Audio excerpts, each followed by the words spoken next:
जी हां दोस्तों, अजीत पवार की जगह कौन बनेगा महाराष्ट्र का नया डिप्टी सीएम? सुनेत्रा पवार के अलावा ये 5 नाम चर्चाओं में। दोस्तों, महाराष्ट्र की राजनीति में अजीत दादा का जाना एक ऐसा शून्य छोड़ गया है जिसे भरना किसी भी दल या परिवार के लिए आसान नहीं होगा। बुधवार को हुए दुखद विमान हादसे के बाद आज जब बारामती में अजीत पवार का अंतिम संस्कार संपन्न हुआ तो सबकी निगाहें इस बात पर टिक गईं कि अब उनकी विरासत को कौन संभालेगा। कौन एनसीपी कोटे से महाराष्ट्र का अगला उप मुख्यमंत्री बनेगा? क्या महाराष्ट्र का वित्त मंत्रालय अब किसी और के पास जाएगा या फिर जो एनसीपी कोटे से डिप्टी सीएम बनेगा उसे ही दे दिया जाएगा वित्त विभाग भी? अजीत पवार ने न केवल वित्त विभाग वो संभाला था बल्कि वो महायुति सरकार के सबसे महत्वपूर्ण स्तंभ थे। तो कौन होगा महाराष्ट्र का अगला डिप्टी सीएम और कौन है वो 5 नाम जिनके ऊपर हो रही है चर्चा? नमस्कार, आप द राजनीति का विशेष सेगमेंट देख रहे हैं। मैं हूं आपके साथ यासूब रजा। दोस्तों, राजनीतिक गलियारों में इस समय सबसे प्रबल नाम सुनेत्रा पवार का है। अजीत पवार की पत्नी और वर्तमान राज्यसभा सांसद सुनेत्रा पवार को पार्टी के अंदर वाहिनी के नाम से जाना जाता है। सूत्रों के मुताबिक प्रफुल्ल पटेल, छगन भुजबल और सुनील तटक जैसे वरिष्ठ नेताओं ने सुनेत्रा पवार के नाम पर शुरुआती सहमति जता दी है। पार्टी का एक बड़ा वर्ग मानता है कि बारामती में अपनी पकड़ बनाए रखने और सहानुभूति की लहर का लाभ उठाने के लिए सुनेत्रा पवार को डिप्टी सीएम बनाना सबसे सुरक्षित विकल्प होगा। वो अजीत पवार की खाली हुई बारामती विधानसभा सीट से उपचुनाव लड़कर विधायक बन सकती है। वहीं अजीत पवार के बड़े बेटे पार्थ पवार ने अपने पिता का अंतिम संस्कार किया।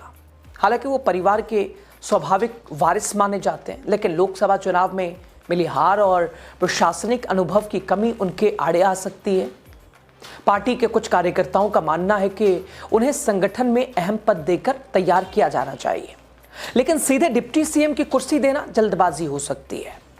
हालांकि शरद पवार के साथ परिवार के बढ़ते तालमेल को देखते हुए पार्थ को बड़ी जिम्मेदारी मिलने की संभावनाओं से इनकार नहीं किया जा सकता है।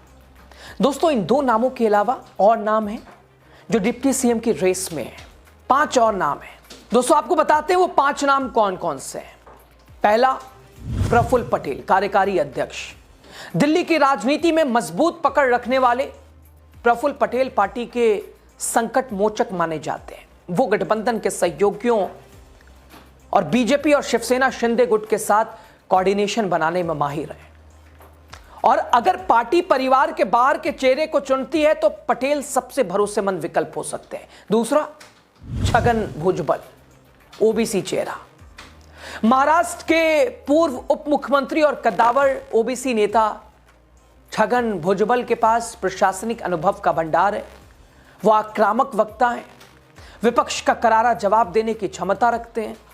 हालांकि उनकी बढ़ती उम्र और स्वास्थ्य संबंधित चिंताएं उनके लिए चुनौती बन सकती हैं। तीसरा नाम, सुनील तटकर, प्रदेश अध्यक्ष। सुनील तटकर संगठन के अहम माने जाते हैं। रायगढ़ और इसके अलावा कोंकण क्षेत्र में उनकी जबरदस्त पकड़ है। वो अजीत पवार के सबसे भरोसेमंद साथियों में से एक रहे हैं।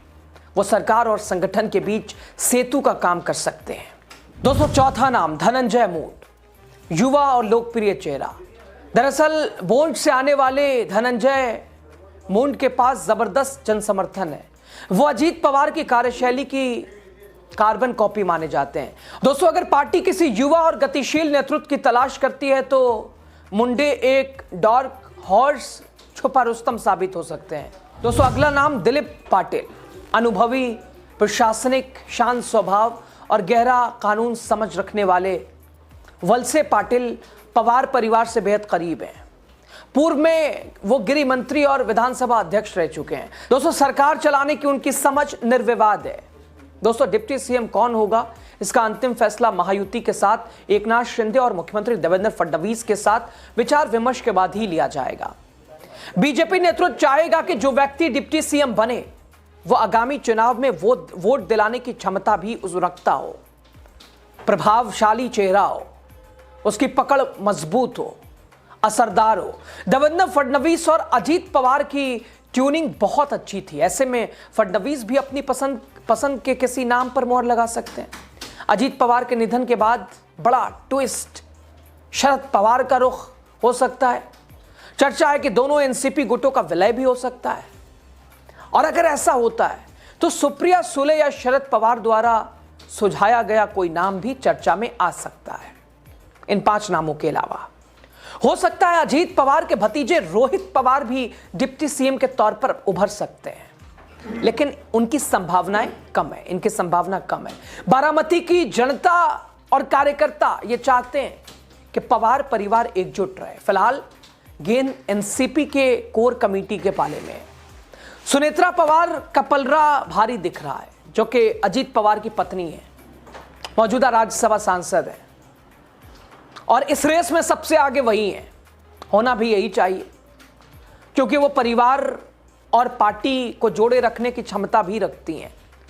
दोस्तों, अगले 48 घंटों में दिल्ली और मुंबई में होने वाली बैठकें महाराष्ट्र की इस नई पावर पॉलिटिक्स की दिशा तय करेंगी।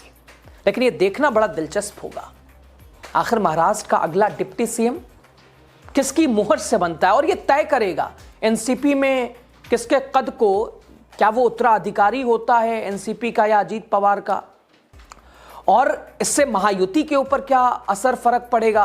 कल तक अजीत पवार थे तो क्या असर था, अब अजीत पवार नहीं होंगे तो उनकी जगह जो दूसरा डिप्टी सीएम होगा उससे कैसे तालमेल बनेगा एकनाथ शिंदे और दूसरी तरफ सीएम फडणवीस, बीजेपी महायुति, देखना दिलचस्प दोस्तों। लेकिन अब साफ तौर पर पावर पॉलिटिक्स की दिशा ये 48 घंटे तय करेंगे, जो कि दिल्ली और मुंबई में बैठकें, और 48 घंटों में यह तय हो जाएगा। खैर, आपकी राय इन 5 नामों के अलावा आपको क्या लगता है, कौन हो सकता है महाराष्ट्र का डिप्टी सीएम, किसे होना चाहिए? क्या उनकी पत्नी सबसे पहली दावेदार है और मोहर भी उन पे ही लग जाएगी? आपकी राय जरूर बता के जाइएगा। लास्ट तक आप बने रहे, आपका बहुत शुक्रिया।